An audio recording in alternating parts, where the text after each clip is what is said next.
My name is Donald Bateman. I went to Oswin Avenue School 1945 to 1949. I was born in Alexandra Road, H2 Alexandra Road, Balby. And I went to Gimmer's Road School, infant school, and then the juniors. There were 6 of us in the house. Another 2 brothers and 3 sisters. Yeah. And that's one of them's on a photograph somewhere on you've got. Right.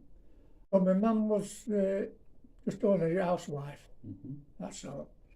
And my dad, we don't know really much about him, but he worked at the Peddlers. He was a furnaceman at Peddlers. Right. And then before he retired, he went on to the Belmont Gate at Peddlers. And then he died in Christmas Day, 63. I said it was Mr. Brennan, but I think somebody contradicted me on that different name, but I thought his name was Brennan, because he was teaching us maths. And he had that nod like all the time, and we classed as shell shock. And I think Harry Taylor came back. Harry Taylor was a road walker.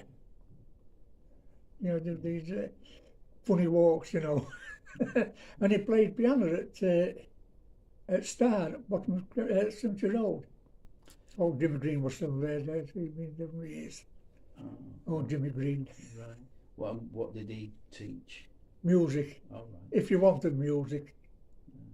Because I played recorder, but if you won't bother, you used to give these books to read. And then every time, if he hit you or anything like that, he would always say to you, "Do you still love me?" There was a choir. Jimmy Green selected so many of us out at school to sing, and we sang at the Corn Exchange. But it was a group, a lot of schools there. Not just Oswin Avenue, there were a few of them all together. I remember that being in Oswin Avenue, like, you know. In the big hall was a stage. And on that stage, we used to keep the dinner tables and chairs and that. We had to fetch them out and set them up like for dinners. This was potato picking. Oh, right. That was later on, went to Wandsworth area. Potato picking. And was that part of the school activity? You have to volunteer so forth, so you volunteer to go potato picking, and you used to, we used to catch a bus, I think to Tickle, and then to Tickle, I think, so forth. Then I used to, a tractor used to come with trolley at the back, and we used to get in and go to the fields and collect potatoes. We had stints. We used to follow, we had so much of a stint, and you had to pick it, and then he'd come round, and then you move on to the next stint. And I can always remember Americans living on them big houses on Balby Road. But only so many houses it was, because as kids we used to shout up to them in the gum chum. They used to throw us out the window, gum, that thing. Yeah. Back at Plough, it was Phil Singleton. He run it. Where the Plough is, we're just at back of the Plough, one upstairs of it, because there was a dairy down at the bottom area. And Bruce Woodcock was training there, and he had us kicked out because we were making too much noise. Summertime. I think it was about 3 days before I was starting work down at the old. But I wanted to be a wagon builder. I wanted to work with wood and that's what it was at that time, wood. Worked in wagon shops, which I really enjoyed. Good lads and everything, like, you know. I went in army at 18, went national service. I was a catering corps. I was a chef, like, I did my first training at Aldershot, then moved down to Catterick. But then I was past A1 for the army. That was a church in Allgate. It closed now, that one. Where Bark and Wigport is, that one. We had a medical there. And the past May one, I had an hernia. Anyway, I went to the hospital there at Catterick for an operation. Then I had a cold, so they wouldn't operate. So I held me back again in my training. Then I went back in again to have my operation. So it was too late more or less then to give me a posting abroad. Because the lads who I'd been with had gone to Singapore and that. So I just, I missed out and all that. And I finished up in Carlisle.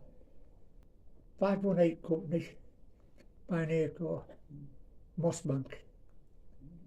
That's just two cars, near towards Gretna.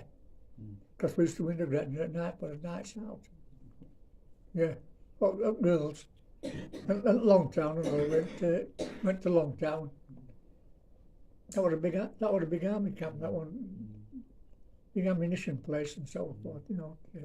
And straight back to Wagon Shops. Yeah, did that, and I kept on at Wagon Shops and got married, and that was it. I went out to work for about 6 months. About 6 months, and then I got a job in kitchens at Finningley camp. Now it was part-time, like, you know, with so many hours, and then a big full-time job came up to work in the stores. So I applied for that, got it. I went in stores. That was just taking loans in and so forth, like, you know. From that, another full-time job came up, and it front sewage. So I worked on sewage then, till I retired.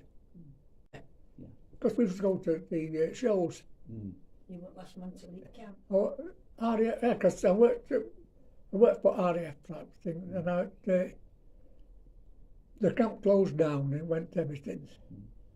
Well, being sewage, I just had to keep checking if everything was going all right. And I was there for another 2 years, wasn't I, sort of one. Yeah. And I was more or less, you could say, the last one to leave there, you know, it was. No one at officers, yeah. Yeah, well, Because I said I look smart and so. And he went to one of the chaps says, "Here, get me that bottle of wine out at car." He gave me this bottle of wine and says, "Enjoy this with your dinner for you and your wife." I don't think I was a very good pupil. No, I really don't. I don't think it more or less interested me, like, you know, so. So therefore, I think that's why I finished up as a wagon builder.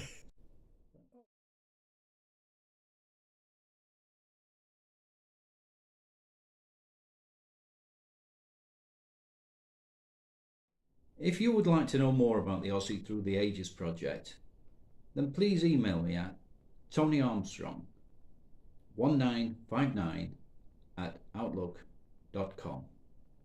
Thank you.